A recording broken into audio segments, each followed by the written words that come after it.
તો ફરીથી કહું છું એ રીતે રિસેસ સુધી તમે દરેક વર્ગમાં વર્ગખંડ અવલોકન કરશો. વર્ગખંડ અવલોકન દરમિયાન તમારે જે વર્ગમાં જે શિક્ષકો જે ભણાવતા છે એ તમારે એમની સાથે રહીને ભણવાનું છે. રિસેસ સમય બાદ રિસેસમાં આપણે બધા સાથે મળીને બંને સ્કૂલના બાળકો ભોજન લઈશું. ભોજન દરમિયાન તમારી ખાસિયતો અને અહીંયાની ખાસિયતો શું છે એ તમારે નિરીક્ષણ કરવાનું છે.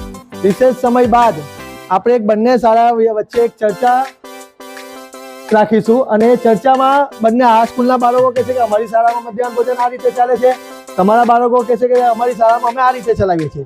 અમારી સ્કૂલમાં કોમ્પ્યુટર લેબમાં કેવું છે, તમારે કહેવાનું અમારે ત્યાં કોમ્પ્યુટર લેબમાં અમે આ રીતે પીરિયડમાં જઈએ છીએ. એટલે બંને શાળાની ટ્યુનિંગમાં એકબીજાના વિચારોની આપણે લેવડ દેવડ કરીશું અને બંને સ્કૂલની જે સારી બાબતો હશે એ આપણે અર્થગ્રહણ કરીશું અને પોતાની સ્કૂલમાં એને ઇમ્પ્લિમેન્ટેશન માટે આગળ વધારીશું.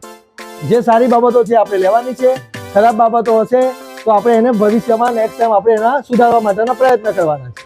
ઓકે, ચાલો બધાને ટ્રેનિંગ માટે ફરીથી એકવાર હું તમને ખૂબ ખૂબ સ્વાગત કરું છું અને તમે આજે જે આવ્યા છો એ બદલ પણ તમારો ખૂબ ખૂબ આભાર અને આજના દિવસ માટે તમને ઓલ ધ બેસ્ટ.